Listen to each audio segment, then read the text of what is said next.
তিন শ্রেণীর মানুষের সাথে আল্লাহ বিচারের মাঠে কথা বলবেন না। সে যত বড়ই পরহেজগারিতা দেখাক না কেন, যতই তার ভালো কর্ম থাক না কেন, বিচারের মাঠে আল্লাহ তার সাথে কথা বলবেন না, তার প্রতি দয়ার দৃষ্টি দিবেন না। এক, শাইখুন জানি, বেশি বয়সে জেনা করে যারা। দুই, মালিকুন কাদ্দাব, মিথ্যা কথায় দায়িত্ব পালন করে যারা। তিন, আইরুল মুস্তাকবির, অহংকারী গরিব মানুষ যারা। আরে তুমি তো গরিব মানুষ, রিক্সা চালিয়ে খাও, মোড়ে দাঁড়িয়ে আছো রিক্সা নিয়ে, আমি বললাম চলো, তুমি বলছো আমি এখন যাব না, পরে যাব। এ কোন কথা? আমার জমি জায়গায় ধান নষ্ট হচ্ছে, তোমাকে বলছি কাজ করো, বলছে এখন 2-4 দিন কাজ করব না। কেন করবে না? এটাই তোমার রুজির মাধ্যম। কেন তুমি গরিব মানুষ অহংকার করবা? কেন তুমি সমাজকে অপেক্ষা করে চলবা? তুমি কেন মানুষকে অপেক্ষা করে চলবা? তোমার সহযোগিতা আরেকজন থাকে, এটাই পৃথিবীর গতি। তোমাকে রিক্সা চালাতে হবে, এটাই পৃথিবীর গতি। তুমি মানুষের রিক্সা চালিয়ে সহযোগিতা করবে, এটাই মানুষের গতি, এটাই পৃথিবীর গতি। তুমি মানুষের কাজ করে দিয়ে মানুষের বাড়ি ঘরের সহযোগিতা করবা, এটাই পৃথিবীর গতি। তুমি কেন বলছো আমি 2 দিন যেতে পাবো না? তিন শ্রেণীর মানুষের সাথে আল্লাহ বিচারের মাঠে কথা বলবেন না। এক, শাইখুন জানিন, বেশি বয়সে জেনা করে যে। দুই, মালিকুন কাদ্দাব, মিথ্যুক দায়িত্বশীল যে যেখানে আছে, সামাজিকভাবে চেয়ারম্যান, মেম্বার, এমপি, মন্ত্রী, ডিসি, এডিসি, জেল সুপার, যারা যেখানে দায়িত্বে আছে, যে কোনো জায়গায়, যে কোনো ফ্যাক্টরি, যে কোনো স্থানে যারা দায়িত্ব পালন করে, তারা যদি মিথ্যুক হয় তাহলে তার উপরে আল্লাহ অসন্তুষ্ট থাকবেন। মিথ্যা কথার আশ্রয় নিয়ে যে সে দায়িত্ব চালাতে পারে না। যার কারণে এখন সামাজিকভাবে যারা সমাজের দায়িত্ব পালন করে, তাদের ভিত্তি মিথ্যার উপরে। যা কিছু করা লাগে, যা কিছু বলা লাগে, তা মিথ্যার উপরে হয়। ও সমাজের কি দায়িত্ব পালন করবে? সম্মানিত দিনী ভাই বোন, রাসূল সাল্লাল্লাহু আলাইহি সাল্লাম অত্র হাদিসে এ ব্যাপারে খুব কঠোরতা আরোপ করেছেন। চলেন ধারাবাহিকভাবে বিষয়গুলি দেখি, রাসূল সাল্লাল্লাহু আলাইহি সাল্লাম এই বিষয়ে কত কঠোরতা আরোপ করলেন।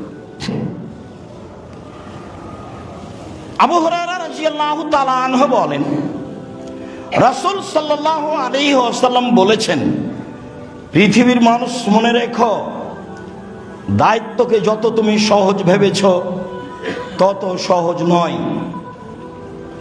দায়িত্বকে তুমি যত সহজ ভেবেছ তত সহজ নয়। অবশ্যই লা ইয়াতিয়ান্না আলাইকুম ইয়াউমাল কিয়ামাহ সাআ, বিচারের মাঠে তোমার সামনে এমন একটা সময় চলে আসবে, দায়িত্ব পালন করার কারণে তখন তুমি আকাঙ্ক্ষা করবে, আন্নাহু ইয়াতামান্না, সে আকাঙ্ক্ষা করবে, লাউ খাররা মিনাস সুরাইয়া লাম ইয়ালু মিন আমরি নাস শায়া, আমি এখন ধ্রুব তারার ওখান থেকে পড়ে যাই মাটিতে, এটাই আমার জন্য ভালো মানুষের সামান্যতম দায়িত্ব পালন করার চেয়ে। এখন যা অবস্থা দেখছি বিচারের মাঠে, তাতে আমি সামাজিক দায়িত্ব তো বহু দূরের কথা, কম থেকে কম, অল্প থেকে অল্প, সামান্যতম যদি দায়িত্ব পালন না করতাম, ওই দায়িত্ব পালন করা আমার কাছে অনেক ভালো ধ্রুবতারা থেকে একেবারে নিচে মাটিতে পড়ে যাওয়ার চেয়ে। ওটাই ভালো, এটাই কঠিন, ওটাই ভালো, এটাই কঠিন। এই কথা রাসূল সাল্লাল্লাহু আলাইহি সাল্লাম বলেন। দায়িত্ব কি জিনিস? আয়েশা রাদিয়াল্লাহু তাআলা আনহা বলেন, রাসূল সাল্লাল্লাহু আলাইহি ওয়াসাল্লাম বলেছেন, লা ইয়াতিয়ান্না আলাইকুম ইয়াউমাল কিয়ামাহ সাআতুন, বিচারের মাঠে তোমাদের সামনে এমন একটা সময় চলে আসবে, বিচারের মাঠে তোমাদের সামনে এমন একটা সময় চলে আসবে, লা ইয়াতামান্না, সে আকাঙ্ক্ষা করবে, বলবে যে লাম ইয়াকদি বাইনা ইসনাইনে ফি তামারাতিন কাত্ত, আমার জীবনে জিন্দেগিতে যদি দুইজনের মাঝে একটা খেজুরেরও বিচার না করতাম তাহলে ভালো হতো। একটা খেজুর নিয়ে দুইজনের মাঝে গন্ডগোল লেগেছে। তা আমি যদি দুনিয়াতে একটা খেজুরের ব্যাপারে দুইজনের মাঝে মীমাংসা না করতাম, তাহলে আমার জন্য এটা অনেক অনেক অনেক ভালো হতো। এই কথা রাসূল সাল্লাল্লাহু আলাইহি সাল্লাম বলেন। বিষয়গুলি খুব বেশি ভাববার।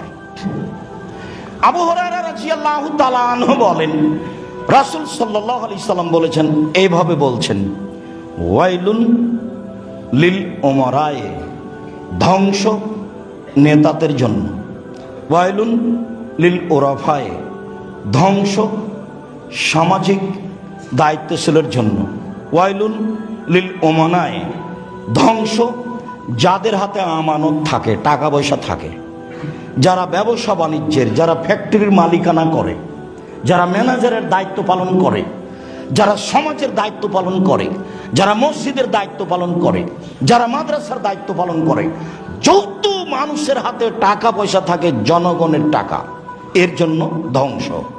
এক, নেতাদের জন্য ধ্বংস। দুই, সামাজিক দায়িত্বশীলের জন্য ধ্বংস। তিন, যত জায়গাতে আর্থিকভাবে দায়িত্ব পালন করার পথঘাট আছে, সেটা যেটাই হোক না কেন, চেয়ারম্যান বিভাগ হোক, এমপি মন্ত্রী হোক, হেডমাস্টার হোক, হেডমাস্টার হোক, প্রিন্সিপাল হোক, যার হাতে সমাজের টাকা থাকে, এর জন্য ধ্বংস।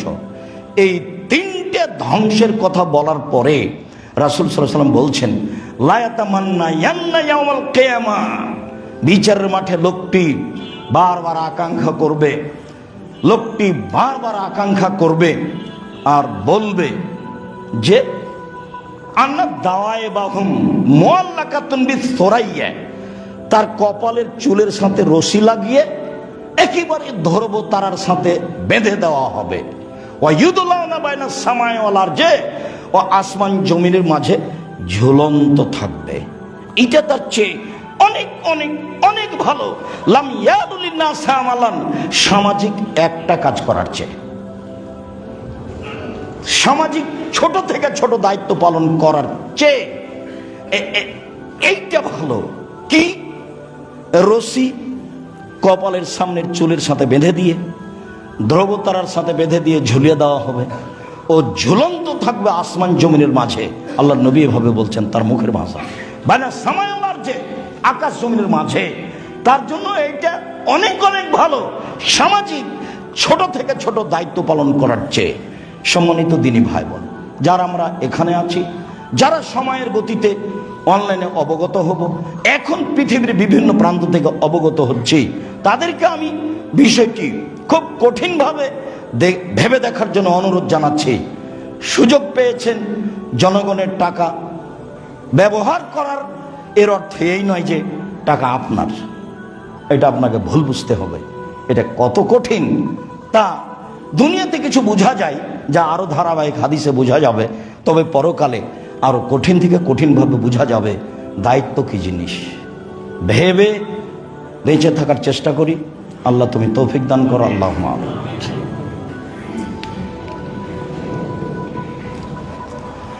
আলহামদুলিল্লাহ ওয়াহদা ওয়াসসালাতু ওয়াসসালামু আলা মান লা নাবিয়্যা বাদা। আমরা দ্বিতীয় খুতবার প্রথম অংশে আবারও কিছু বলি।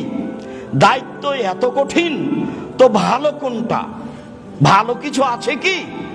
আবু হুরায়রা রাদিয়াল্লাহু তাআলা আনহু বলেন, রাসূল সাল্লাল্লাহু আলাইহি সাল্লাম বলেছেন, 7 শ্রেণীর মানুষ বিচারের মাঠে বিশেষ ছায়াতলে থাকবে।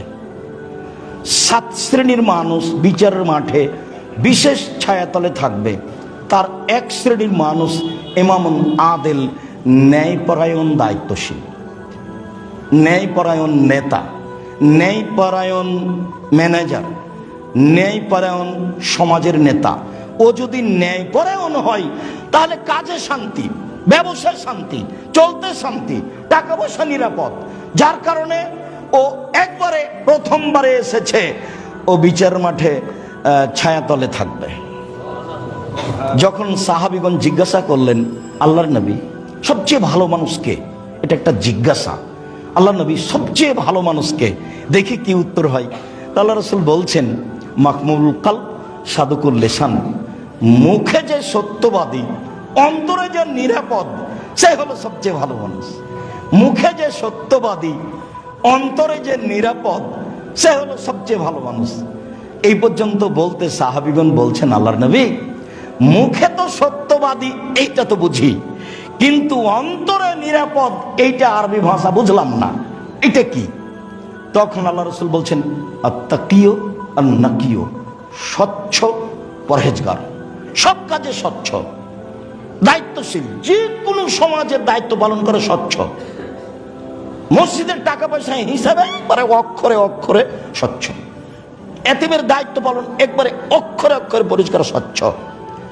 এইবার সাহাবীগণ খুব একটা ভালোভাবে বুঝলেন, তা বুঝা গেল না। তখন আবার বলছেন, শোনো, সবচেয়ে ভালো মানুষ কে? এক, লাইস মাফি, যার পাপ নেই। আরে পাপ নেই কার? পাপ তো সবারই আছে কম বেশি, তো এটা কেমন হলো? পাপ হলে ক্ষমা চাই যে পাপ নাই তার। দুই, ওলা বাগিয়ে, সীমা লঙ্ঘন নেই যার।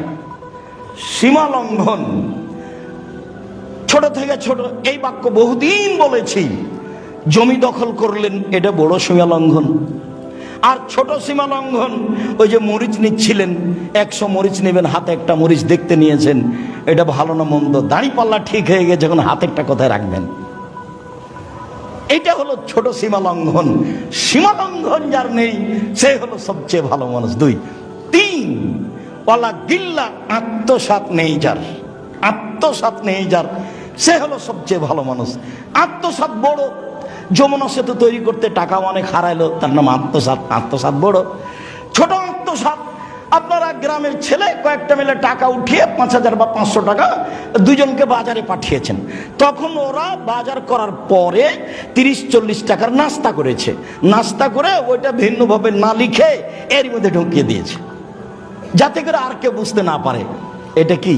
এটা হলো ছোট আত্মসাৎ। দুটারই হুকুম একই। ওরা হলো কোটি কোটি টাকা, আর এটা হলো 10 টাকা, দুটাই আত্মসাৎ। এই আত্মসাৎ নেই যার, সেই হলো ভালো মানুষ। চার, ওলা গিল্লা, হিংসা নেই যার, এটা আরো কঠিন।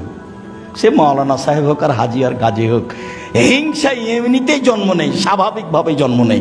এখান থেকে মুক্ত থাকা খুবই কঠিন। আপনার দোকানটা আর আমার দোকানটা পাশাপাশি, মানুষ আসে আর আপনার দোকানে জিনিস কিনে, আসে আর আপনার দোকানে জিনিস কিনে, আমার খালি, আমি ভিতরে খালি জ্বলতে থাকি। তো হঠাৎ করে আমার কাছে এসেছে, তখন আমি বলছি, এই পাশের দোকানে যান কেন? জানেন 20 টাকা জিনিস 40 টাকা ধরে। দেখেন, এটা হলো হিংসা, এটা হলো হিংসা। হিংসা এমনিতেই মানুষের ভিতরে জন্ম নেই। এখন আল্লাহ রাসূল বললেন, এই 4টা জিনিস নেই যার, সেই হলো সবচেয়ে ভালো মানুষ। এক, পাপ নেই যার। দুই, সীমা লঙ্ঘন নেই যার। তিন, আত্মসাৎ নেই যার। চার, হিংসা নেই যার। এইবার কথাটা স্পষ্ট হলো। আল্লাহ নবী বলেন, তো সবচেয়ে ভালো মানুষ কে? তখন আল্লাহ রাসূল বললেন, মুখে নিরাপদ, মুখে সত্য, অন্তরে নিরাপদ। মুখে সত্য, অন্তরে নিরাপদ, এ হলো ভালো মানুষ। সম্মানিত মসজিদের মুসল্লি, আবু হুরায়রা রাদিয়াল্লাহু তাআলা আনহু বলেন, রাসূল সাল্লাল্লাহু আলাইহি সাল্লাম বলেছেন, ইন্নাল মুকসিতিনা ইয়াউমাল কিয়ামা ইনদা মানাবির আলা নূরিন, মানাবির আলা নূরিন, বিচারের মাঠে ন্যায়পরায়ণ ব্যক্তিরা আল্লাহর পাশে একটা নূরের মিম্বারের উপরে থাকবেন।